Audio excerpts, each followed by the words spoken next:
Mahilig ka ba sa mga librong may halo ng humor, hugot at realidad ng buhay Pinoy? Kung oo, then stay tuned. Ako si Flerlet de Leon at today, pag-uusapan natin ang isang libro na siguradong makaka-relate kayo. Ang Stainless Longganisa ni Bob Ong. Kung Pinoy reader ka, malamang narinig mo na si Bob Ong.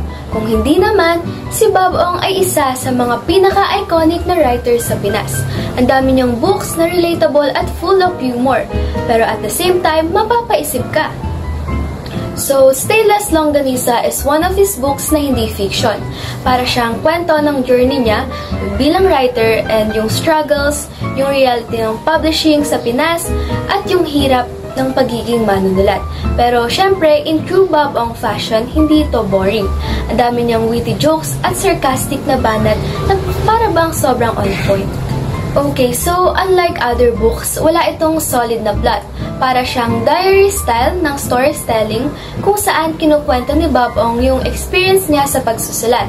Alam niyo yung feeling na gusto mo talagang gawin yung isang bagay pero na para bang ang daming hadlang. So, ganun yung style ng writing sa librong ito. So, dito sa book na to, dito niya nilalabas yung mga frustrations niya.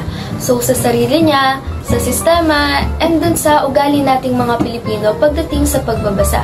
May mga parts na ang funny kasi parang, ay, parang ako yun ah. Pero may mga times din na parang, oo nga no, ang sakit. Pero totoo. Ganun yung mga i-expect dun sa book na yun. So, kung nabasa mo na yung ibang books ni Bob Ong, alam mo, controversial yung style niya. Parang barkada mo lang siya na kinakausap ka about life, walang malalalim na words, and wala ring mga komplikadong sentence structures. So, chill lang siya. Pero kahit ganun, parang ang lalim ng impact. So, para siyang tropa mong may pagka-philosopher na mahilig mang-asar, pero at the same time, nagbibigay ng life lessons. So, first, for me, super relatable nung book. Kahit hindi ka writer, makikita mo yung sarili mo dun sa libro. Kasi diba, lahat naman tayo may pangarap. And minsan, yung mismong sistema o tayo mismo ang humahadlang sa sarili nating success. Second naman, ang dami ring mga quotes.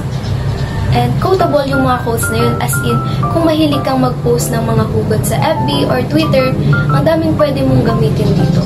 And pangatlo naman, nakaka-inspire siya. Akala mo, funny book lang, pero deep down, it's pushing you to follow your dreams kahit na mahirap.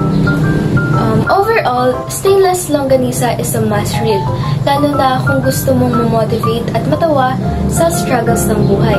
Hindi siya super serious pero hindi rin nonsense. It's the perfect mix of humor, reality, and inspiration. Kaya kung di mo pa nababasa, go grab a copy. Tapos comment kayo below kung ano yung favorite part nyo. And kung gusto nyo pa ng mga ganitong book reviews, don't forget to like, share, and subscribe.